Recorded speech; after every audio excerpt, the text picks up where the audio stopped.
Welcome to Friday Friendly Kitchen, and today we are on our 6th video on Navratri special, and to see what are the ingredients that we are allowed to eat during this feast, especially those who are practicing the fast. For those who are not practicing, it is a knowledgeable, so let's see what are the ingredients. This usually tapioca is permitted.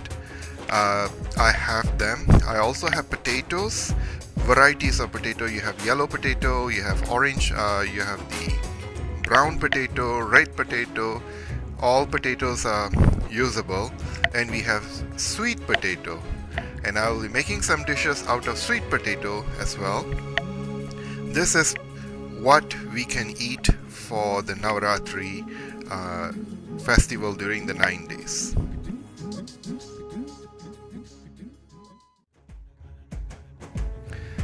Here I have different varieties of cassava. I have the whole peeled and frozen, which I bought from the Asian grocery store, and I also have the grated cassava, which is also tapioca, and I have the pearl of tapioca, which is sagu or sabudana or jawarsi, and I also have tapioca starch. These are all usable for the time of Navratri. So I repeat, I have the frozen cassava,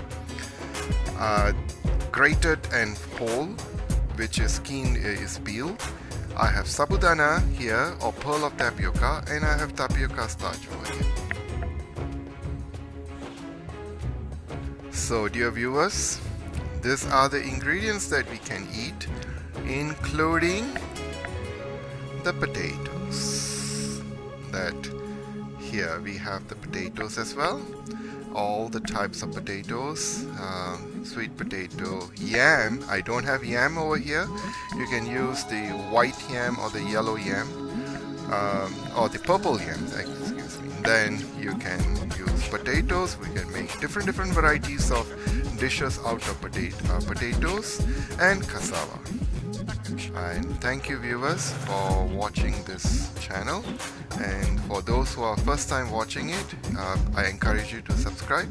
Those who are with me, I thank you so much, and I appreciate all your faithfulness with me, and let us follow along the journey. So happy Navratri to all my friends and family members, and I will see you in my next video. Till then, bye bye.